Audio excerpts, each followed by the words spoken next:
People who are not willing to work when they're fully able should not be allowed to eat what others have earned or produced. Do we still believe that? I mean, it's in the Bible. This is Labor Day weekend. Tomorrow is Labor Day, a day that was established back in 1887 when Grover Cleveland was President of the United States to honor the American worker, to celebrate the American labor movement, to recognize the social and economic achievements of workers. Labor Day was established to honor workers for the contributions they make to the strength, the prosperity, and the well-being of our nation. Did you know that? Do you think about that on Labor Day weekend? Do we still believe in the value of work in our society today? In a society like ours today, where Publishers Clearinghouse not only offers you the chance to win $5,000 a week for the rest of your life, but also for your children and their children for the rest of their lives, in a society like ours where state lotteries and casinos give you the chance to make a fortune overnight, do we still believe in making money the old-fashioned way? In a society like ours where government bailouts and subsidies help both the rich and the poor, where unemployment checks and government aid checks pay almost as much or maybe even more than minimum wage, so why work if you can get almost as much by being unemployed? In a society like ours today, where trust fund babies never have to work, and so many young people today have said very clearly they want to make a lot of money, but they don't want to have to work hard in order to do it. Does Labor Day mean anything anymore? In fact, would you say that most Americans see Labor Day as a day set aside to honor work? Or do you think most Americans see Labor Day as an opportunity to get off work and not have to go to work? Have we become a society that has abandoned that old-fashioned work ethic? Back when I was 25 years old, I had a friend who was in his 40s, and he told me his goal was to retire by the age of 55. And I remember thinking back then, how could anybody quit working at the age of 55? I mean, what would you do with your time? Where would you find your meaning in life? Since then, however, I must confess that there have been times when I thought about that friend of mine and how nice it might be to retire at age 55, to have more time for travel or playing golf or going fishing or reading all those good books you haven't found time to read. Of course, I never could consider such an idea because I had 4 children to raise and educate, and I knew I was going to be 67 years old before the last one got out of college. And here I am, and he's still got a couple more years to go.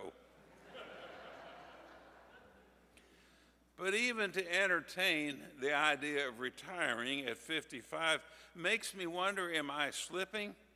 Am I losing my basic Christian values like the old so-called Protestant ethic, as is so much of our society today? Do we still believe in work, hard work, responsible work? As far back as 1977, that's 37 years ago, the magazine Psychology Today reported that millions of Americans no longer subscribe to the work ethic and are unwilling to wait for July or August or the summer to have a vacation. They have repatterned their lives to vacate the whole year from routine full-time labor and the discipline of work. Is that true? Have we become a society that's more concerned with vacations and pleasure than we are with work? Listen to the following conversation between a father and his son. Father, why don't you get a job, son? Son, why? Father, so you can earn some money. Why? Father, so you can put some money in a bank account and earn interest, or in an investment account and watch it grow. Son says, why? The father says, so that when you're older, you can use that money to live on. You won't have to work anymore. The son says, I'm not working now. An employer once told a job seeker, I'm sorry that I cannot hire you, but there isn't enough work here to keep you busy. The job seeker said, well, you'd be surprised how little it takes to keep me busy. Another worker told a friend of his, you know, Lars, I got a really good reference from the boss at my last job. Really, said Lars. What did he say? He wrote, if you get this man to work for you, you'll be very lucky. You might remember that the next time you're asked to write a recommendation for somebody that you don't think you're so sure about endorsing. Still another employee was asked, how old are you? He said, 47. How long have you been working at this job? He said, 55 years. How can that be possible? Overtime. You know how that works. It used to be that preachers would preach about the gospel of work, the good news, the goodness, the healing, the salvation powers of the work ethic. Today, I think work is so often regarded as something that is dreary, inescapable drudgery, something that's necessary if you have to do it. I mean, when's the last time you heard a sermon on work, even on Labor Day weekend? What's happened to our attitude toward work and our desire to work today?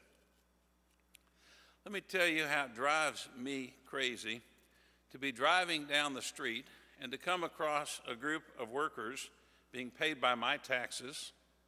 There are 12 of them out there. One is doing the work while the other 11 are standing around watching. You've had that experience too? It reminds me of the story of the repair crew that drove out into the country to fix a road, and it wasn't until they got out in the country that they realized they'd forgotten their shovels. So they called back to the county engineer and told him their problem, and he said, well, I'll send the shovels out as soon as possible, but in the meantime, just lean on each other. A little slow, but you're getting it. That's all right. As a student of history, I can't help but notice how the replacement of the work ethic by the pleasure principle in the great empires or societies of history soon leads to corruption, decline, and decay.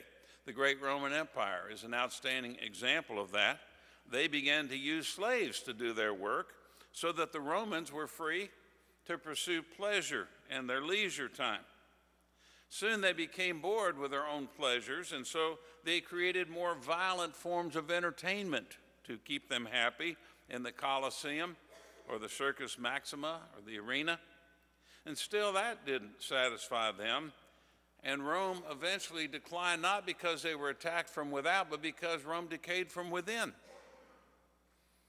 So what about the great American society today? Is our declining work ethic being replaced by the pursuit of pleasure? And do we too seek more and more violent forms of entertainment? I mean, pro football isn't enough anymore. We've got to have the ultimate fighting championships now. And not to mention all the violent movies and the video games that our kids grow up playing that do nothing but hurt and kill and shoot and maim. Or television programs. We look at your TV at night and see all the channels are filled with police stories of murders and killings and all the negative things. Is America going the way of Rome? I've asked that for a long time now. One of the differences between the ancient Jewish world and the Greek and Roman world had to do with this subject of work. To the Jews, work was essential. Work was the essence of life. But as I've already mentioned, The Greek and Roman civilizations were based on slavery. Conquer someone else and make them do all your work. So it's obvious that our Christian tradition with its work ethic came out of a Jewish background much more than the Greek and Roman background. Work for the Jew and the Christian had a lot to do with the meaning of life. Of course, the Bible also has a lot to say about this subject, and it became the basis for our work ethic, as we called it. The Bible bases its thought and teachings on the assumption that we are meant to work, and we are meant to work honorably and well. As we read in the book of Ecclesiastes, there is nothing better than that you should enjoy your work. In the teachings of Jesus, parable after parable is based upon the idea of being a good worker. And Jesus' parable of the laborers in the vineyard points out that all people have the right to work, the right to earn a living, and the right to a reasonable working condition. Jesus not only taught it, but he put into practice this work principle during the years that he worked as a carpenter. There's even a legend that Jesus was the best ox yoke maker in Galilee, and his works were in high demand. It's even been said that had Jesus not been such a good worker, God would never have entrusted him with the work of saving the world. The Apostle Paul was also a hard worker, a tent maker. He didn't earn his money by preaching. And Paul makes reference in his letter to the Thessalonians about the hard work. He used it for an example to others to inspire them to work. He says, "We were not idle when we were with you. We did not eat anyone's bread without paying, but with toil and labor we worked night and day, that we might not burden any of you." And then Paul lays down that very clear and specific work ethic for the Thessalonians, and I think for all Christians, when he says, "If anyone will not work, then neither shall he eat." So why is work so important? Let me share with you some of the basic Christian beliefs around this work ethic. Come from these passages mentioned in other places in the Bible. First of all, work is important because it gives us a sense of meaning and purpose in life. If you really want to test that one out, talk to somebody who's lost their job and been unemployed. Maybe you've been there, and you know what a difficult situation that is. They will tell you how they've lost their sense of self-worth. They've lost their sense of meaning when they have no work. People who have been out of a job and never been out of a job can't imagine how miserable it makes you about life when you can contribute and do something productive.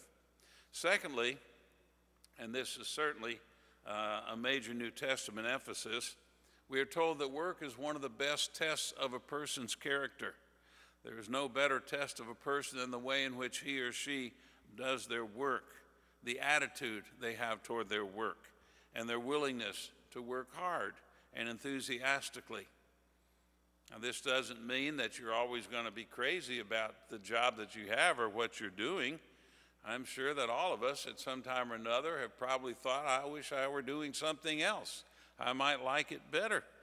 Sometimes a skilled laborer might wish that he or she were a professional person, a doctor, a lawyer, maybe even a minister.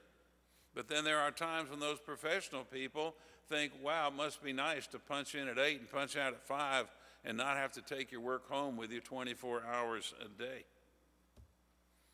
But what this means is that whatever job you're doing, you should put forth your best effort toward it. In fact, you might say that God is not so much interested in people who do extraordinary things as God is interested in people who do ordinary things very well. If your attitude towards your work is a positive attitude, that's an important part of the work ethic. Somebody once wrote, if you do your work poorly, you will dislike it.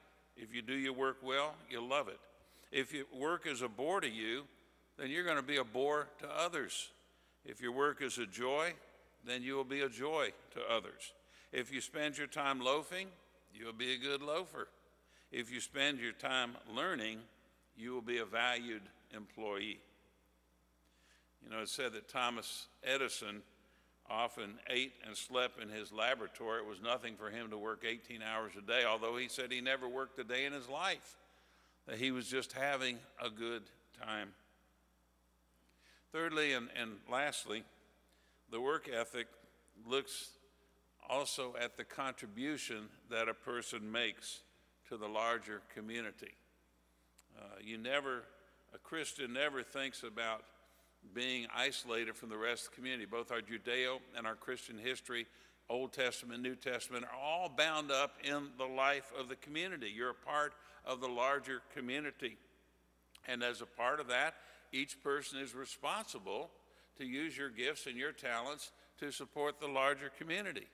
We read, as Paul writes in Romans and in 1 Corinthians again, chapter 12, that each part has its own function, its own purpose. We're not all the same, and yet the larger body depends upon each part doing what it can do and doing it well, just like your physical body. There is no part of your body that's less important than any other, because if it messes up, even if it's your little finger that gets hurt, you know how it can affect everything else. And this is what Paul is hitting hard in his second letter to the Thessalonians. Back then, in the first generation, if you read 1 Thessalonians, you'll see it, that there was a high degree of excitement and expectancy about the imminent return of Christ, that Jesus was coming back right away. In fact, in 1 Thessalonians, Paul speaks at length about the second coming of Christ, as we call it. But this created a problem back in the community of the Thessalonians, because there were those who decided, why are we working if Jesus is coming back again so soon? We don't need to waste our time working. We'll just wait for his return. Now, how would you feel if you were an employer and your employee didn't show up for work and you called to see where they were and they said, oh, hey, I'm not working. I'm staying home waiting for Jesus to come back. There's no need to work. In response to that, Paul gives us what you might call the Welfare Reform Act of 55 AD, which is not too different from what our government needs to look at today. He says, if someone refuses to work, neither should they eat. It's the refusal to work that's at issue here. Paul says that everyone's a part of the larger community, and thus we have a responsibility to do our part in making a contribution to that larger community. That has nothing to do with people who are physically handicapped or sick or unable to work. But it means those who can work should work. Quite often at the church, people come by looking for some help financially with their rent or with their medical bills or with food, or you name what it is. And since I've always believed in what Paul says in Thessalonians, that we ought to earn our way and not just create an entitlement society, how many times have I said, well, if you'll come back Monday, I'll give you some work to do around the church, and then we'll give you the money you need. And would you like to guess how many times someone showed back up Monday to go to work? In about 40 years, I can remember one person that showed up that was willing to earn it. Still, the Christian work ethic is expressed so clearly in 2 Thessalonians that everyone who is physically capable should be a contributor to the welfare of the greater society and not a drain upon it. So I guess to sum up all that I'm trying to say, for a Christian, there is even a deep sense of spirituality related to our work.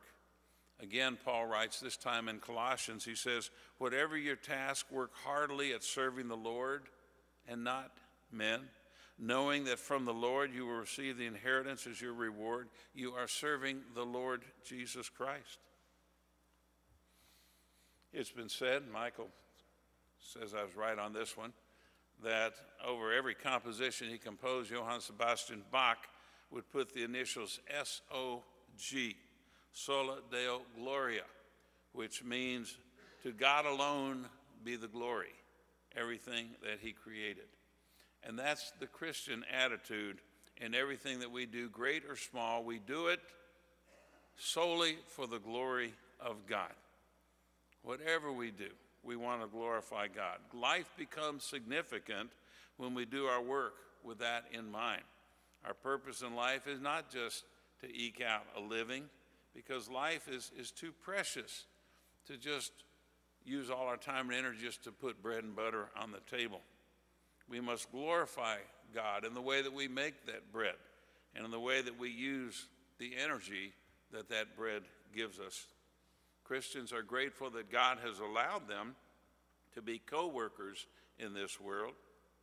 And when you look at work in the light of your faith like that, then you will find joy and pride and satisfaction and fulfillment in your work, no matter what it is, whether it's washing dishes at home, doing the laundry, or working in an office somewhere, or whatever it might be. So the next time you're tempted by that delusion that you're going to win a fortune overnight through Reader's Digest or Publishers Clearinghouse or the lottery or some casino, just stop a moment and remind yourself of the Christian teaching and ask yourself, is this really compatible with what I've been taught? In a world where many people seek the easy win, Christians still believe in the work ethic.